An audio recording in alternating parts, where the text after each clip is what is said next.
Hello and welcome to my class of Anatomy and Physiology. Today we are dealing on the topic of the cell. Cell is a structural and a functional unit of all human organisms.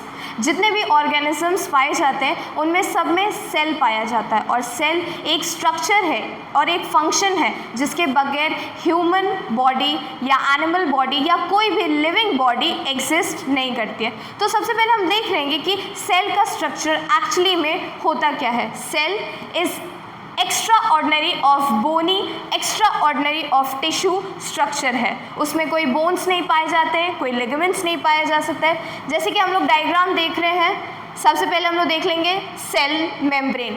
Cell membrane cell का first outer part होता है जो cell को protect करता है, cover करता है दूसरे माइक्रो ऑर्गेनिज्म से। नेक्स्ट हम लोग देख लेंगे सबसे मिड पार्ट में न्यूक्लियस है। Nucleus is the centermost part of the cell which is the most important thing for cell. Cell के अंदर एक और चीज़ पाई जाती है जिसको हम न्यूक्लियोलस कह सकते हैं और न्यूक्लियस सेल का सबसे मिडिल और सेंटर पार्ट होता है। वैसे ही न्यूक्लियस का सबसे इम्पॉर्टेंट और centre part is nucleolus. Nucleus protein या डीएनए डाईऑक्सीराइबोन्यूक्लिक एसिड को भी कैरी करता है जो रिप्लिकेशन में, ट्रांसक्रिप्शंस में, मैसेज को लेने में और ट्रांसफ़र करने में, रिप्लिकेट करने में हेल्पफुल है। नेक्स्ट हम लोग देख लेंगे cytoplasm. The plasm, the liquid which is found in the cell. जो सभी ऑर्गेनिजम्स, यहाँ पे बहुत सारे ऑर्गेनिजम्स हैं जैसे कि माइटोकॉन्ड्रिया हो गया, इंडोप्लाज्मिक रेटिकुलम हो गया, स्मूथ इंडोप्लाज्मिक रेटिकुलम हो गया, रफ हो गया, लाइसोसोम्स हो गए, राइबोसोम्स हो गए, ये सारे ऑर्गेनिजम्स इसी साइटोप्लाज्म में घूमते हैं, रहते हैं और ये साइटोप्लाज्म उन्हें मूव करने में, लुब्रिकेट करने में, मूवमेंट करवाने में बहुत ही हेल्पफुल है। नेक्स्ट हम लोग देख लेंगे कि types, What are the types of cell? तो सबसे पहले है आपका prokaryotic cell. Prokaryotic cell, the cell which does not have the nucleus, एक सेल जिसमें न्यूक्लियस नहीं होता है। हमने अभी पढ़ा कि सेल में एक सबसे मिड में एक पार्ट होता है जिसमें न्यूक्लियस पाया जाता है, बट ये एक ऐसा टाइप है सेल का जिसमें न्यूक्लियस नहीं पाया जाता है। अगर हम किसी भी सेल को देख रहे हैं और अगर हम देख रहे हैं कि उसके अंदर न्यूक्लियस नहीं है तो वो एक प्रोकैरियोटिक सेल है। नेक्स्ट हम लोग देख लेंगे यूकैरियोटिक सेल। यूकैरियोटिक सेल, ये सेल भी एक यूकैरियोटिक सेल है which is having the nucleus. Cell के अंदर न्यूक्लियस का होना, न्यूक्लियोलस का होना, सारे माइक्रो ऑर्गेनिजम्स का पाया जाना, साइटोप्लाज्म का पाया जाना, ये दर्शाता है कि उसमें वो एक यूकैरियोटिक सेल है।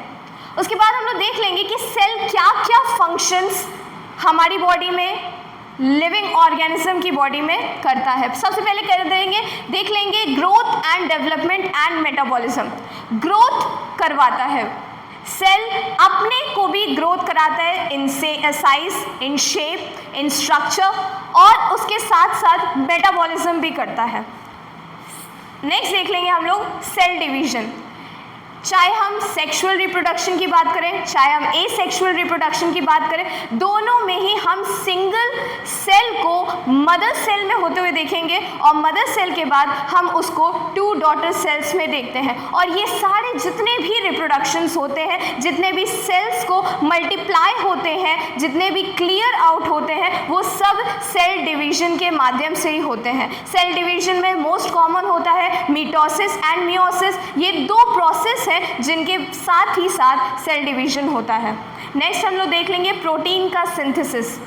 मैंने पहले भी बताया था कि ये जो न्यूक्लियस है इसके अंदर प्रोटीन पाया जाता है। हमने केमिस्ट्री में भी पढ़ा है कि proton and neutron are in nucleus and electron circulate. वैसे हमने बायोलॉजी में भी पढ़ा था कि जो प्रोटीन होता है वो न्यूक्लियस में भी पाया जाता है और डाईऑक्सीराइबोन्यूक्लिक एसिड जो है वो हमारा इसी के अंदर, न्यूक्लियस के अंदर होता है, जो उसको सिंथेसाइज करता है टू ट्रांसक्रिप्ट, जो सिंथेसाइज करता है to transcript in many other replicates, वो और भी फॉर्म्स बनाता है ताकि और अच्छे से रिप्लिकेट हो सके। The last point is molecule transport. Cell के माध्यम से बहुत सारी ऐसी चीज़ें हैं जो ट्रांसपोर्ट होती हैं, चाहे हम विटामिन्स की बात करें, चाहे मिनरल्स की बात करें, चाहे शुगर की बात करें, बहुत सारे ऐसे मॉलिक्यूल्स, चाहे वो किसी भी पार्ट के हो, अगर हम किसी इन्फेक्शन की भी बात करें तो यही सेल्स